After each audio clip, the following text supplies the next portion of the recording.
Assalamualaikum warahmatullahi wabarakatuh. Alhamdulillahirrabbilalamin. Wasta'inu ala asrofil anbiya'i wal mursalin wa ala alihi wa sahbihi ajmain. Amma ba'du. Pertama-tama marilah kita panjatkan puji dan syukur atas kehadiran Allah Subhanahu wa taala, serta sholawat serta salam selalu tercurah kepada Nabi besar Muhammad SAW. Perkenalkan, nama saya Sandi Prastio, MPM 1901010065, nomor urut 062. Di video kali ini saya akan mewawancarai salah satu guru di lingkungan saya terkait dengan moderasi beragama. Dimohon untuk memperkenalkan dirinya terlebih dahulu. Terima kasih untuk Mas Sandi Prastio. Ya, alhamdulillah wassalatu wassalamu ala Rasulillah wa ala alihi wa sahbihi wa mawala. Ya, sebelumnya perkenalkan, nama saya Sulistiono dan saya mengajar di salah satu pondok pesantren di daerah Tulang Bawang Barat. Dan kebetulan juga saya juga mengajar di TPA yang saya dirikan di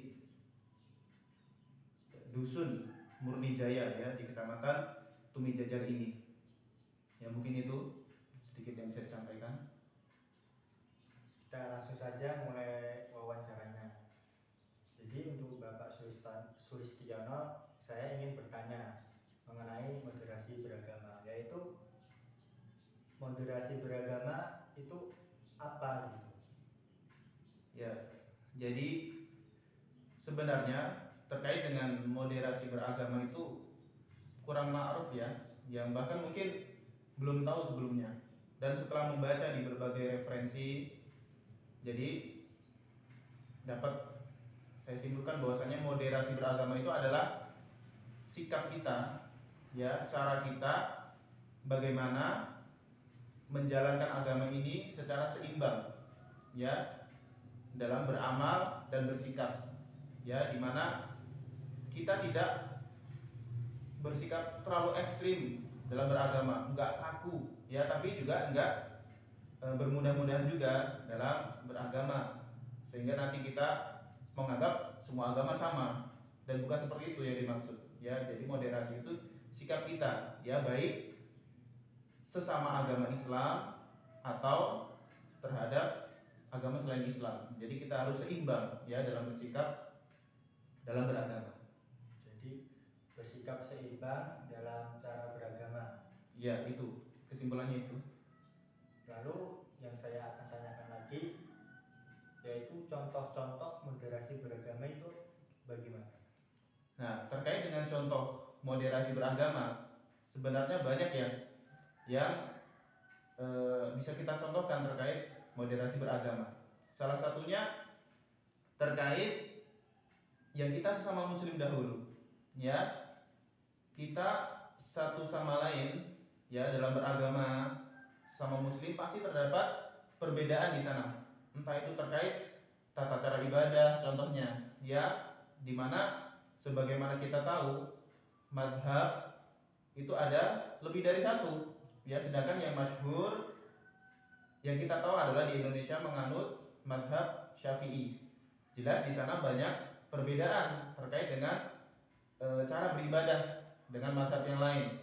Contoh nyata yang sering kita temukan, sebagian saudara kita tidak berkunut dalam subuh misalnya, sedangkan yang kita tahu mazhab Syafi'i menggunakan kunut. Nah, di sini contoh, ya, dari moderasi beragama yang harus kita lakukan, kita harus berlapang dada. Ya, untuk yang menggunakan kunut, ya silakan.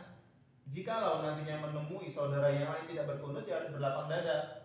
Begitu pula sebaliknya, ya, ketika saudara kita tidak berkunut terhadap saudara kita yang menggunakan kunut, misalnya dalam sholat subuh misalnya, itu harus berlapang dada juga, karena ini sudah berlangsung lama sejak zaman-zaman imam-imam yang terdahulu, dan gak akan selesai mungkin, ya, terhadap khilafiyah ini, ya, terhadap perbedaan ini. Ya, sikap yang bisa kita ambil dalam mengamalkan moderasi beragama yaitu berlapang dada, ya menggunakan kunut silahkan, jaga silahkan, itu terkait yang sesama agama Islam sendiri, ya. Terus terkait mungkin yang non muslim, ya ini sering kita jumpai bahwasanya kita mungkin bertetangga ataupun bahkan saudara kita, ya ada yang non muslim.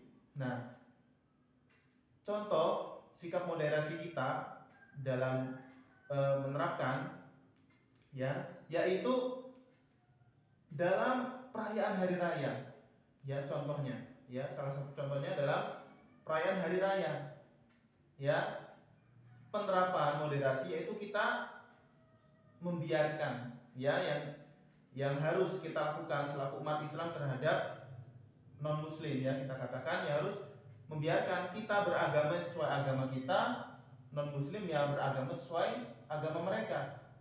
Apakah perbedaan agama ini baru di zaman kita? Oh ternyata tidak, ya bahwasanya di zaman Rasulullah SAW sudah terjadi banyak, ya ada agama-agama lain, ya di sekitar Rasulullah SAW.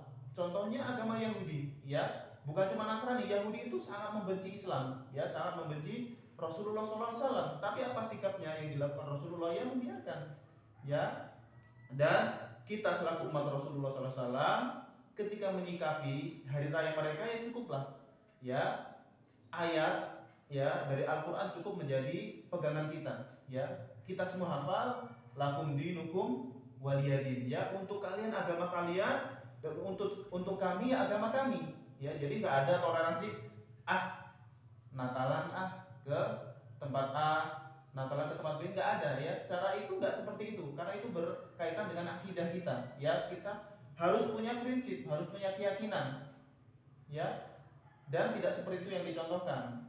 Loh, kenapa kita nggak boleh merayakan? Contoh ya, kenapa kita nggak boleh mengucapkan selamat Natal? Kenapa? Ya itu berkenaan dengan keyakinan kita.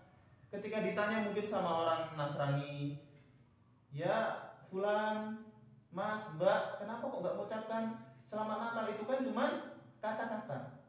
Loh, coba kita balik tanyakan ke dia, Mbak, kok kenapa kamu nggak mengucapkan syahadat? Asyhadu alla ilaha illallah wa asyhadu anna Muhammadar Rasulullah. Loh, pasti dia juga nggak mau. Karena ketika dia sudah bersyahadat itu konsekuensinya dia masuk Islam. Dan makanya dia nggak mau. Jadi nggak bisa ya berdasarkan cuman kata-kata kita harus bertoleransi. Ya, itu moderasi kita seperti itu ya, membiarkan saja. Dan kita nggak memaksa dia juga ya untuk masuk Islam, enggak.